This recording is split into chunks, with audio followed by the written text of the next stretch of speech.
So I was visiting my family this weekend, and my sister was asking, "So, what's this brain spotting thing again?" So I explained it. The real version, not the 30-second elevator pitch. And after I yielded the questions she had thrown at me, she finally felt like she understood it more and said, "Why don't you ever write about this in your newsletter? Why don't you ever tell people this part on social media?" And I didn't really have a good answer.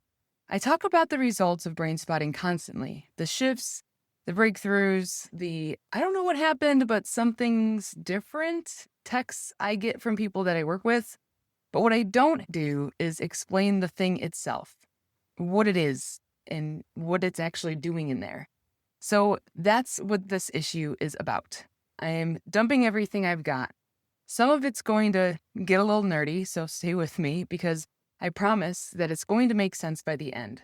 And this is the weekly recharge. It's a little different than the Hustle Rebels, where I give you permission to say fuck it to the system and put yourself first. But it is a little bit more focused on nervous system regulation techniques and more of the things that I do on a personal level with the people that I work with. So if you like what you hear, feel free to subscribe to the weekly recharge newsletter. We'll get it directly in your email.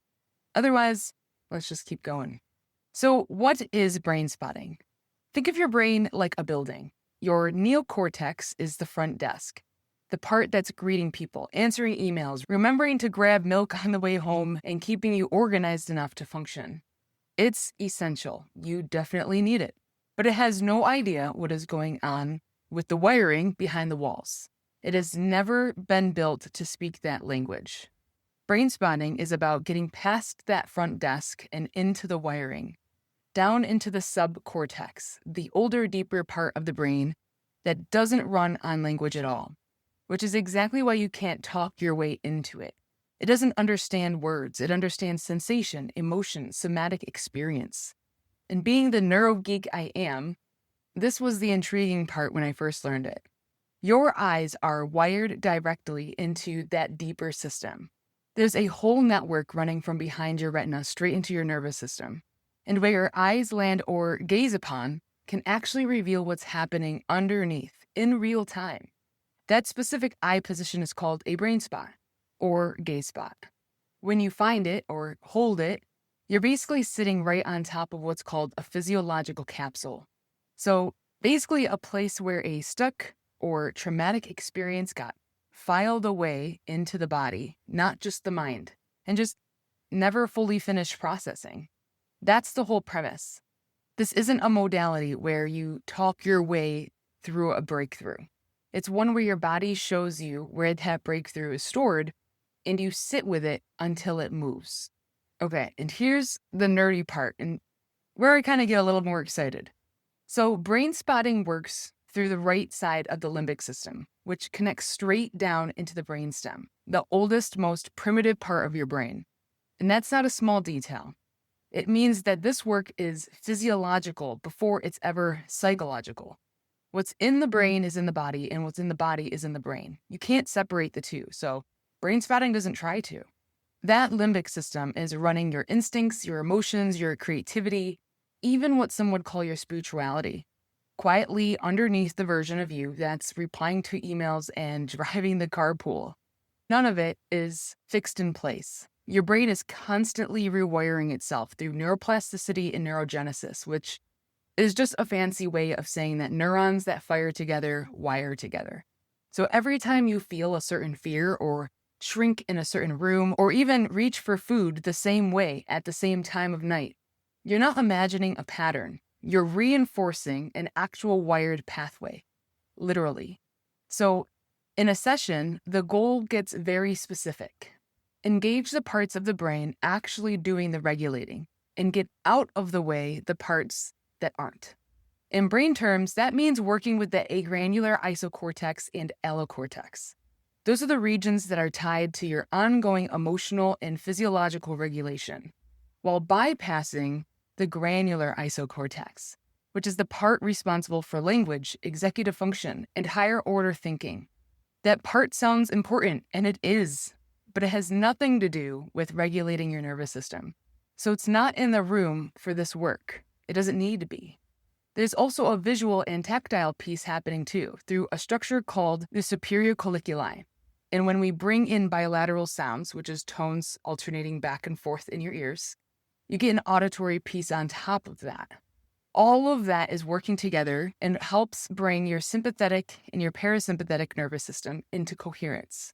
The translation of that is that your gas pedal and your brake actually start talking to each other, instead of one of them being slammed to the floor while the other just goes along for the ride. So that's the mechanism, boiled all the way down. An eye position correlating to a place in the body that's holding something stuck. Not something that you can think or talk your way out of, something that you process your way out of. So what are people actually using this for? This is the part that my sister didn't quite understand, so let me widen the lens for you. Most people assume brain spotting is for trauma, the big capital T kind, right? The thing that happened and then you go to a therapist to work through. And yes, it works there. But what actually walks through the door is really so much bigger and more accessible than that. It's the client who can't figure out why there's a ceiling on what he'll allow himself to earn, no matter how good the business gets, because some part of him has decided a long time ago that he isn't allowed to have it anymore. It's also the client who keeps making herself small in rooms, in relationships, in her own business, because some version of her learned that taking up space wasn't safe. It's also food noise, that constant background static around eating that has nothing to do with willpower and everything to do with the nervous system and what it's holding. It's also the weight that won't come off or won't stay off, even when the plan itself is right. It's the money beliefs that trace back decades before anyone even opened a business, that stems back from watching your parents struggle and work hard to make ends meet. And it's not only emotional, it's chronic pain, physical ailments that don't have a clear medical explanation. Things we're carrying in our body that we aren't even aware are connected to something that we lived through, because the nervous system filed it away and never got a chance to finish the job. It also looks like relationships. And this is one that tends to land the hardest. Because have you ever noticed that you might keep ending up with the same type of person, just a different looking face? It's not bad luck. Remember, neurons that fire together wire together. So if your nervous system got wired early on to read a certain kind of chaos or distance or unpredictability as familiar, it will keep clocking that same energy as safe or comfortable, even when it's the opposite of good for you. Your neocortex can know better. It can say all the right things and pick differently on paper, and you still feel that pull every time, because the subcortex isn't choosing partners based on what's good for you. It's choosing based on what's familiar and what's known. That pattern lives in the body, not the logic, which is exactly why you can't think or talk your way out of it, no matter how self-aware you might already be. And then there's expansion, wanting that next level in your business, wanting to grow, and feeling stuck anyway for reasons that just don't logically make sense on paper. All of it can live in the exact same place.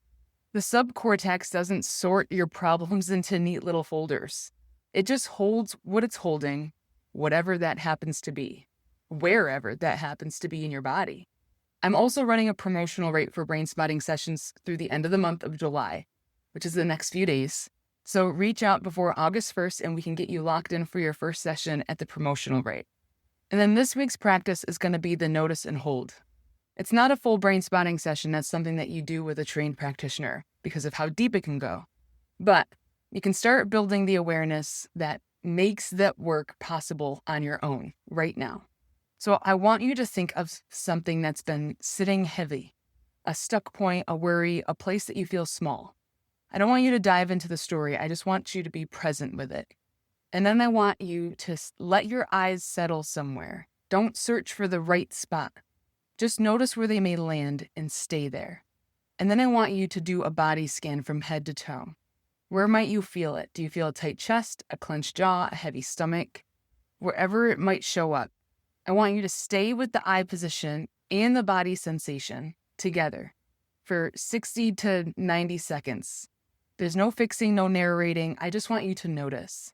And then take one full breath in and then out, longer than the exhale. Let yourself come back into the room. That's it. You're not trying to resolve anything in this exercise. You're just practicing the skill of being in tune with your body and letting your body tell you where the material lives, instead of your neocortex trying to think its way to get there. That skill, it's the whole foundation of this work. So if something showed up strong when you tried this, it's usually a sign that there's something more underneath and it's worth working through with someone.